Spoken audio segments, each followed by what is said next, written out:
नमस्कार दोस्तों, हमारी YouTube चैनल कलाकार का संसार या कलाकारों का संसार पे आपका हार्दिक स्वागत और अभिनंदन है। आज जो हमारी टॉपिक है असद कुमार हल्दर, लेकिन इस टॉपिक को दिमाग में आया कि इस टॉपिक को शुरू करने से पहले जो पिछला वाला 2 वीडियो था अवनींद्रनाथ टैगोर और नंदलाल बसु, तो कुछ ऐसी चीज़ें हैं जो हमारे दिमाग में कायदे से बैठ जाए और इजी हो जाए थोड़ा सा, तो उसको शुरू करते हैं। फिर उसके बाद में हम इनके टॉपिक पे आते हैं।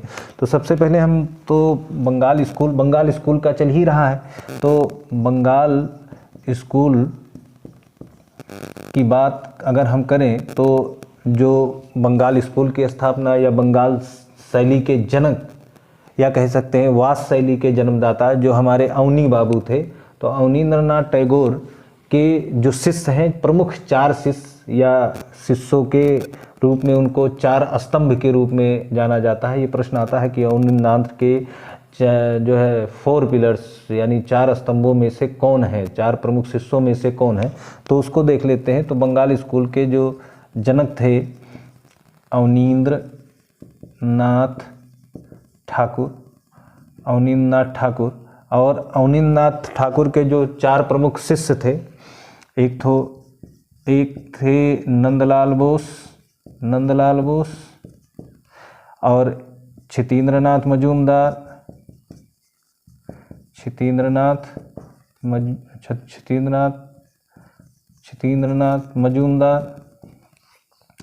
असीत कुमार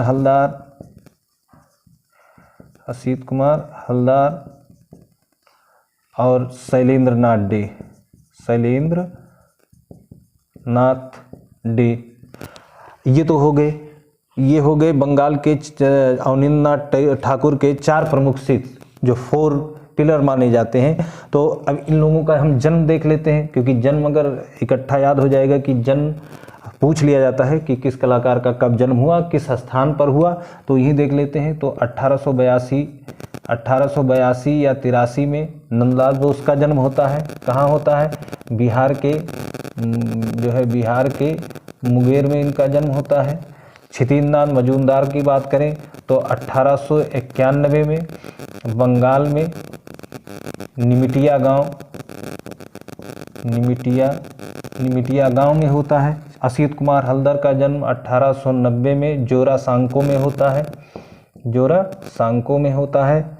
शैलेंद्रनाथ डे का जन्म भी 1890 में कहाँ होता है? इलाहाबाद के प्रयाग में, जो इलाहाबाद का बदला हुआ नाम है। अच्छा, यहाँ एक चीज़ है, असीत कुमार हल्दर का तो आएगा इसके बाद टॉपिक। असीत कुमार हल्दर के ये मामा है, संबंध में देखा जाए तो ये मामा है। असीत कुमार हल्दर की जो माँ थी वो जो है असीत कुमार हल्दर की जो माँ थी उनके नाना थे रविन्द्रनाथ टैगोर, और असीत कुमार हल्दर के ये मामा है। तो बैकग्राउंड अभी आता है, आगे टॉपिक 2 देखेंगे। तो शैलेंद्रनाथ डे का 1890 में प्रयाग में हुआ था। अब दूसरा ये प्रश्न बनता है कि ये तो हो गए क्रम से हमको याद रहेंगे, 4 प्रमुख स्तंभ के शिष्यों में याद रहेगा। और अब अगला क्वेश्चन अगर ये बनता है कि हम कैसे याद रखें, दिमाग में कैसे बैठाए रहें, तो अगर हम इसको एक चीज़ याद रखे रहें कि अवनींद्रनाथ ठाकुर ने, इनका तो जन्म 7 अगस्त 1871 में, मृत्यु 1951 में। तो एक तो ये है कि इनका भी जन्म जोरासांको में हुआ था, मामा और भांजे दोनों जोरासांको में जन्म लिए थे। दूसरा ये चीज़ है कि इन्होंने अवनींद्रनाथ ठाकुर ने 1890 में कलकत्ता स्कूल ऑफ आर्ट में प्रवेश लिया था। अब बस यहाँ दिमाग में ये रखना है कि 1890 में जन्म लिया, 1890 में इन्होंने कलकत्ता स्कूल ऑफ आर्ट में प्रवेश लिया। तो जिस समय ये प्रवेश लेते हैं उसी समय 2 कलाकारों का जन्म हो जाता है जो इनके प्रमुख शिष्य हैं। 4 स्तंभों में जो प्रमुख शिष्य हैं वो एक तो असीत कुमार हल्दर 1890 जोरासांको कलकत्ता में, शैलेंद्रनाथ डे 1890 प्रयाग में। तो ये तो 2 जन्म हुआ। एक इनके जो प्रमुख शिष्य हैं, इनके प्रवेश लेने के 1 साल बाद 1891 में बंगाल के निमिटिया गांव में क्षितेंद्रनाथ मजूमदार का जन्म हुआ। तो इस तरह से अब हमारे दिमाग में ये है कि अगर ये आप बैठाए रहेंगे तो एकदम आपको ईजी हो जाएगा। एक याद रखना पड़ेगा, अवनींद्रनाथ ठाकुर 1890 में कलकत्ता स्कूल ऑफ आर्ट में प्रवेश लेते हैं, तो ये दिमाग में बना रहेगा। तो 93, एक साल बाद 91 में क्षितिज मजूमदार और 1890 में 2 शैलेंद्रनाथ डे और असित कुमार हल्दर ये जन्म हुए हैं। इनका और इनका जन्म स्थान एक ही है, जोरासांको में हुआ है। तो इस तरह से हमारे दिमाग में ये बना रहेगा। अब दूसरा आप देखते हैं, अब हम असित कुमार हल्दर का आ जाते हैं, जहाँ साज सज्जा की बात होती है। अब साज सज्जा नंदलाल बोस में ही है, तो थोड़ा हम तुलनात्मक अध्ययन कर लेते हैं तो पढ़ने में मजा आ जाएगा, दिमाग अच्छी तरीके से नोट कर लेगा। अब आते हैं साज सज्जा पे आ जाते हैं कि कैसे क्या साज सज्जा किए थे। तो अगर हम असित कुमार हल्दर के ही टॉपिक पे आ जाएं तो थोड़ा ऐतिहासिक घटनाक्रम में लेते हैं। तो जॉर्ज पंचम और रानी उनकी मैरी, ये दोनों भारत आए थे। 1911 की घटना है। तो ये जब कलकत्ता आए थे जॉर्ज पंचम, तो स्वागत के लिए सामियाना सजाना था। तो उस स्वागत के सामियाने को सजाने में कौन कौन थे और उनके विषय क्या थे और किस तकनीक में उसने किए थे। तो और नंदलाल बोस ने भी कांग्रेस अधिवेशनों की सज्जा की थी और किस विधि में की थी और उनके विषय क्या थे। तो दोनों तुलनात्मक देख लेंगे तो दिमाग में जल्दी बैठेगा, भूलेगा नहीं। जैसे हम देख लेते हैं कि जॉर्ज पंचम आते हैं, स्वागत के लिए सामियाना बनाया जाता है और इस सामियाने की सज्जा के लिए हमारे स्वागत सामियाना बनाया जाता है, जिसमें प्रमुख से 3 कलाकारों को लिया जाता है, जिसमें मास्टर मोसाय या शिवसिद्ध या संविधान का चिदेरा नंदलाल बोस को लिया जाता है। फिर दूसरे हैं के वेंकटप्पा, इनको ले लिया जाता है। और एक हमारे कवि कलाकार यानी अवनींद्रनाथ के भांजे असित कुमार हल्दर, ये तीनों लोग असित कुमार हल्दर, ये तीनों लोग सज्जा करते हैं। और इस सामियाना में सजाने के लिए जो साज सज्जा के लिए जो विषय चुना जाता है वो विषय होता है रास लीला। पौराणिक आख्यानों को लिया जाता है और इसकी जो तकनीक होती है वो फ्रेस्को तकनीक।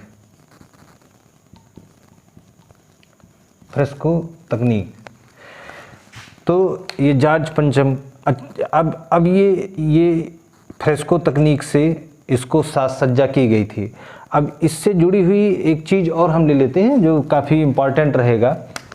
जॉर्ज पंचम आए हैं, तो जॉर्ज पंचम जब आते हैं तो इन्हीं की ही आने पर मुंबई में एक स्थापत्य का सृजन किया जाता है, जिसे कह सकते हैं गेटवे ऑफ इंडिया।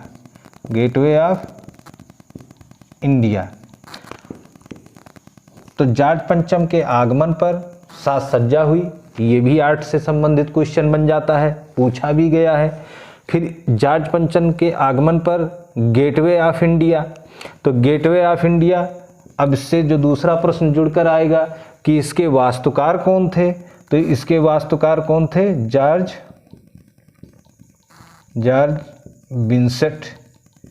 विंसेंट इसके वास्तुकार हो गए। और ये गेटवे ऑफ इंडिया कहाँ पे है? गेटवे ऑफ इंडिया मुंबई में है, मुंबई में है। अब मुंबई के वास्तुकार कौन है? तो मुंबई के वास्तुकार हैं ओनाल्डो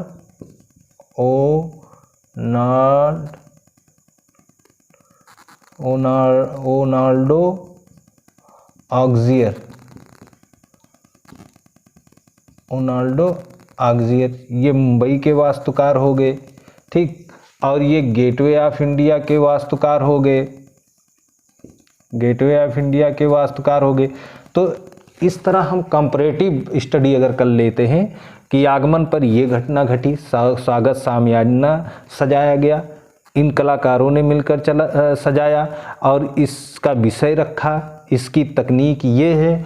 और इनके जॉर्ज पंचम के आगमन पर गेटवे ऑफ इंडिया, वास्तुकार George Vincent. Gateway of India कहाँ पर है? मुंबई में है। मुंबई के वास्तुकार क्या है? रोनाल्डो ऑक्सियर। अब यहाँ पर एक और दिमाग में कभी कभी कन्फ्यूजन हो जाता है कि India Gate, gateway of India और इंडिया गेट ये दोनों अलग अलग हैं। अगर इंडिया गेट की बात की जाए तो इंडिया गेट आपका पड़ेगा दिल्ली में। इंडिया गेट दिल्ली में है।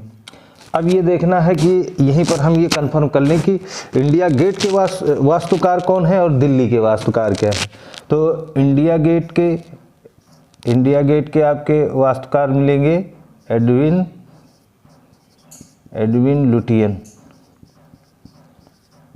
लुटियन। और इंडिया गेट को पहले अखिल भारतीय युद्ध स्मारक के नाम से जाना जाता था। अखिल भारतीय युद्ध स्मारक के नाम से जाना जाता था। तो इस तरह हम कनेक्ट करके हम चीज़ों को देखते हैं तो कंप्लीट हो जाएगा, पूरा डिटेल मालूम रहेगा। अब देखें कि किस तरह साज सज्जा किए थे। अब इसको थोड़ा सा नंदलाल बोस से जोड़कर देखते हैं साज सज्जा के लिए कि अधिवेशनों की जो साज सज्जा किए थे नंदलाल बोस भी किए थे, तो उनका भी 1 मिनट देख लेते हैं।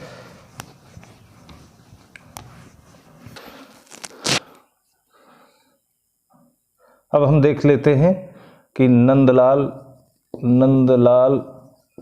बोस के द्वारा साज सज्जा। तो जिस तरह असित कुमार हल्दर, नंदलाल बोस और जो है बेक्के वेंकटप्पा ने जॉर्ज पंचम के आने पर साज सज्जा की थी, तो सेपरेट रूप से यहाँ पर हम नंदलाल बोस ने भी कांग्रेस के विभिन्न अधिवेशनों के पांडालों की सज्जा की थी, जिसमें से अगर हम देखें पल्ली अधिवेशन आ जाता है एग्जाम में कि पल्ली अधिवेशन की साज सज्जा किसने की थी, तो नंदलाल बोस ने की थी। पल्ली अधिवेशन की जो साज सज्जा की थी उसका विषय क्या था, तो उसका विषय था भारतीय किसान। फिर अगर आ जाता है जो है लखनऊ का जो अधिवेशन हुआ था कांग्रेस अधिवेशन, उसकी साज सज्जा किसने की थी, तो भी नंदलाल बोस ने की थी। और इसकी जो यहाँ पर एक प्रदर्शन आयोजन किया था, तो भारतीय कला प्रदर्शनी, ठीक ना, भारतीय कला प्रदर्शनी कहाँ पर हुआ था, लखनऊ में। तो ये भी प्रश्न आता है कि भारतीय कला प्रदर्शनी का आयोजन किसने किया, नंदलाल बोस ने किया। कहाँ किया, लखनऊ में किया। अब 2 अधिवेशन और देख लेते हैं, एक फैजपुर का जो अधिवेशन था और एक हरिपुरा का अधिवेशन। ये सब कांग्रेस के अधिवेशन हो रहे हैं और इसमें जो साज सज्जा हो रही है पंडाल की, तो ये सब नंदलाल बोस कर रहे हैं। हरिपुरा का अधिवेशन की एक जो है प्रश्न जो बनता है, इसमें ये बनता है कि हरिपुरा का जो अधिवेशन हुआ था उसकी पांडालों की साज सज्जा नंदलाल बोस ने की थी। विषय क्या था, तो भारतीय ग्राम्य जीवन। इस हरिपुर का अधिवेशन हुआ है, यहाँ पर शीर्षक क्या था, किसी एक जो पैनल जो श्रृंखला बनाई गई थी उसमें किसी एक शीर्षक को बताना था, तो इसका शीर्षक हम कह सकते हैं जो है खेत जोतने वाला है। और इसके साथ ही साथ हरिपुरा के अधिवेशन में जो है